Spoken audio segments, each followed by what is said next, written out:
Bonjour à tous. Donc aujourd'hui, voilà la version corrigée et en vidéo des exercices 3 et 4 sur les variations de fonctions qu'il y avait à chercher sur la séance de lundi. Donc pour l'exercice 3, on vous donnait une courbe représentant une certaine fonction f et on vous demandait dans un premier temps de décrire les variations de la courbe sur l'intervalle moins de 3. Donc l'idée, c'est de repérer les intervalles sur lesquels la fonction est monotone et de dire à chaque fois si elle est croissante ou décroissante et d'où à où elle décroît. Donc ce qu'on observe dans un premier temps, c'est que sur l'intervalle moins 2, moins 1, la fonction, elle est décroissante. C'est ce qu'on écrit. Donc d'abord, on écrit sur quel intervalle on se place. Donc sur l'intervalle moins 2, moins 1, f est décroissante et elle décroît d'où à où. Alors, elle décroît donc la plus grande des ordonnées qu'elle prend, donc c'est 1, et elle décroît jusque 0. Et décroît de 1 à 0. Donc ensuite, on repère un deuxième intervalle sur lequel la fonction est monotone, donc là, en l'occurrence sur l'intervalle moins 1, 1. Sur cet intervalle, elle ne fait que croître. Donc c'est ce qu'on écrit. Donc sur l'intervalle moins 1, 1, f est croissante et croît de 0, parce qu'elle était en 0, donc elle repart évidemment de 0, et elle croît jusqu'où la plus grande des ordonnées qu'elle prend, c'est 2. Et enfin, dernier intervalle de monotonie. Alors, sur l'intervalle, qu'est-ce que j'ai fait? Je sais pas, c'est pas grave. Sur l'intervalle, donc 1, 3, au secours. Sur l'intervalle, donc 1, 3,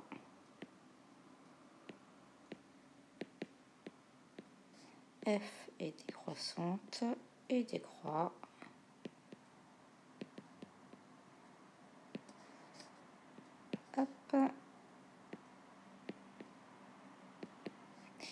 donc de 2, puisqu'elle était en 2, elle repart de 2, jusque à l'image de 3, donc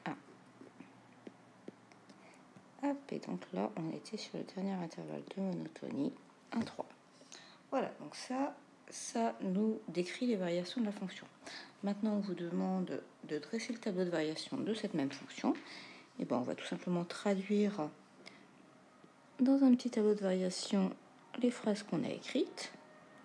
Alors, donc sur la ligne des x, on écrit les diverses valeurs qui sont intervenues. Donc, d'abord, c'est sur l'intervalle moins 2, moins 1 qu'on s'est placé, puis sur l'intervalle moins 1, 1, puis sur l'intervalle 1, 3. Alors, d'abord, la fonction, elle était décroissante. Et donc, assez légitimement, on fait une flèche qui va vers le bas. Puis la fonction est croissante, donc on fait une flèche qui va vers le haut. Et la fonction est redécroissante, donc on fait une flèche qui va vers le bas. Et ensuite, on indique au bout des flèches les valeurs prises. Donc, elle décroissait d'abord de 1 à 0, puis elle croît de 0 à 2, puis elle redécroît de 2 à 1. Et voilà. Donc, en fait, au bout des flèches, ça n'a pas d'importance la hauteur qu'on leur donne. Donc là, on met 1 et 2 au même niveau, et 0 et 1 au même niveau, mais ça n'a pas d'importance. Ça, c'est par convention, c'est pas grave. Voilà. Donc, on passe à l'exercice 4.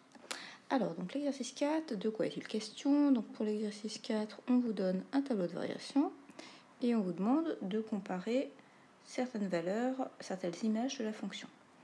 Alors, donc, je vais recopier d'abord le tableau de variation pour qu'on l'ait bien sous les yeux. Hop. Alors, on a une certaine fonction de variable t entre l'intervalle moins 7 et 11. Et on vous indique... Alors, en principe, dans le livre, ils mettent g de t parce que c'est plus court à écrire. Mais en fait, il faudrait mettre variation de g parce que g de t, c'est un nombre et un nombre, ça ne varie pas.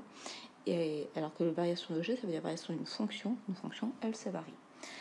Alors, donc la fonction, elle est croissante sur l'intervalle moins 7, 3, et décroissante, moins 7, moins 3, pardon, et décroissante sur l'intervalle moins 3, 11. Elle croît d'abord de 1 à 2, puis décroît de 2 à moins 3. Alors, on vous demande de comparer G de moins 5 et G de moins 4. Alors, moins 5 et moins 4 sont des nombres sur l'intervalle, sont des nombres dans l'intervalle moins 7, moins 3. Hop. Moins 4. Et sur cet intervalle-là, la fonction est monotone, donc elle est croissante.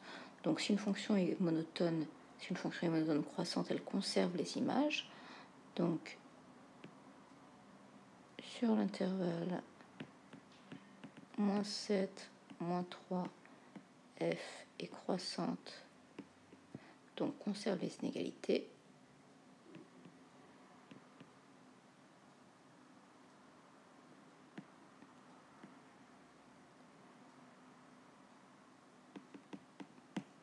Donc, puisque moins 5 est plus petit que moins 4, ça veut dire que l'image de moins 5 est plus petite que l'image de moins 4. En effet, si on place sur les flèches les images, on voit bien que G de moins 5 est plus bas, donc plus petite que G de moins 4. Ensuite, on vous demande de comparer G de moins 1 et G de 0. Bon, bah, c'est exactement la même chose. Moins 1 et 0 sont tous les deux dans l'intervalle moins 3, 11, sur lequel la fonction est monotone. Donc, on va pouvoir comparer les images. Donc, sur moins 3, 11... Ah, elle ne s'appelle pas F, pardon, elle s'appelle G. G est décroissante. Donc, elle renverse les inégalités.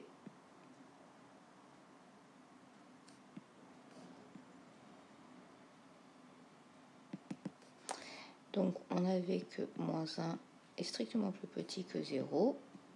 Et donc, par renversement des inégalités, l'image de moins 1 est supérieure ou égale à l'image de 0. Alors, moins 7, est-ce que l'image de moins 7 est plus grande que l'image de 11? Alors, l'image de moins 7, elle est donnée, elle vaut 1. L'image de 11, elle est donnée, elle vaut moins 3. Donc, G de moins 7 égale 1, G de 11 égale moins 3, et 1 est bien plus grand que moins 3. Donc, la jeune fille a raison. Asia a raison.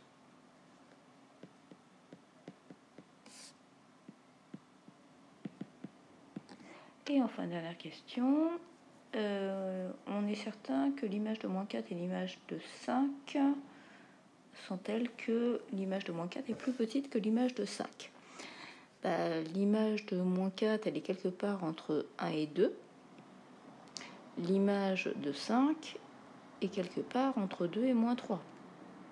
Donc, on ne peut pas comparer.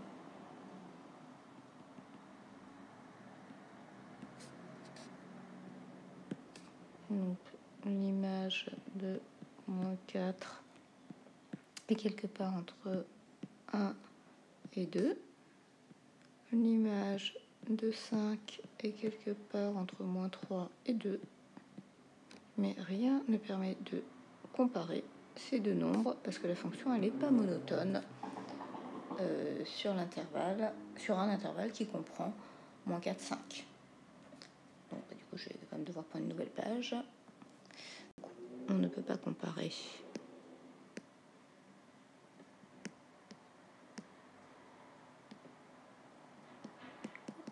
G de moins 4 et G de 5 car G n'est monotone sur aucun intervalle.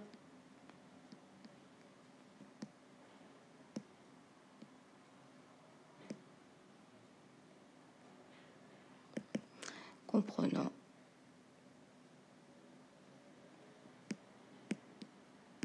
moins 4, 5.